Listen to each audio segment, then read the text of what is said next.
From the imagination of Cloudhead Games comes a journey through time and space.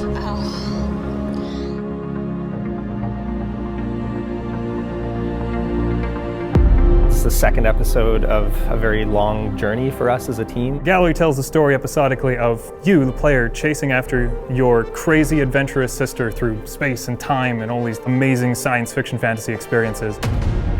Well, episode 1 was all about the call to adventure. You start on this beach, you find out that she's entered the sewers, you find that she has found this mysterious, creepy old man who wants to help her get to where she needs to go. You eventually find your way down to this otherworldly machine. You find this Starseed that takes you to a completely different world.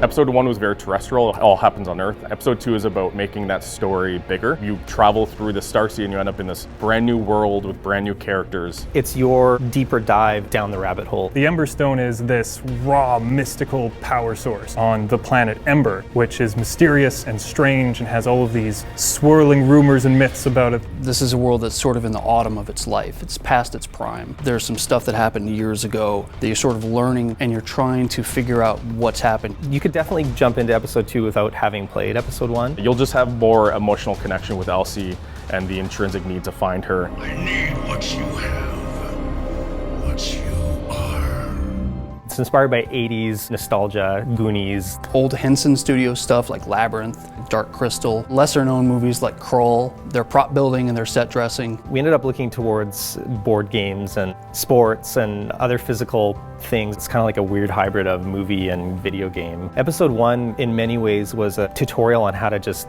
be and exist in VR. Episode 2 kind of takes all of that for granted and says, now we're going to push you way harder. It's a more complex experience. It's 3 times longer. The puzzles are more complicated. The story is much deeper. At the end of episode 1, you received a gauntlet. And we didn't give you a lot of time to figure out what that gauntlet did or what the abilities were. In episode 2, you get to fully explore the abilities that this gauntlet has. You have this power that lets you connect to these special kinds of materials that let you move them around and rotate them and place them as you please. We have tech notes you can pick up and read like books you would in real life. They're incredibly easy to read, they're interactive. We had tapes in episode 1. Elsie talked to you through the cassette tapes. This time around, by having a hologram actually pop up and share the space with you. There's a really interesting feeling of being present with those holograms because you can blink around and walk around everywhere and you have the freedom to move within them.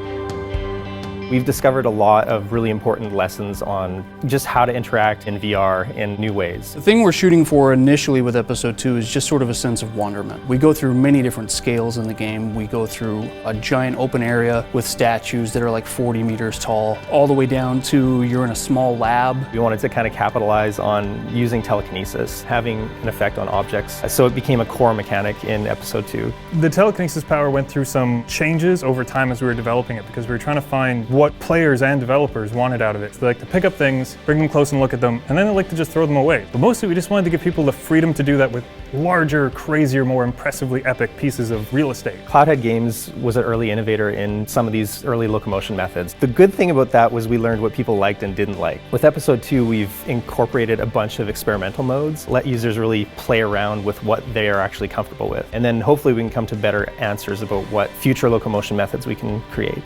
Part of the Emberstone really relies on the physicality of room scale and using your physical body, using your hands to interact with objects. The VIVE is bar none the highest quality VR hardware you can buy on market right now. It's been very easy to work with, helping us deliver an experience that sets a bar much higher. All of these things come together to make you feel like you're present in that experience.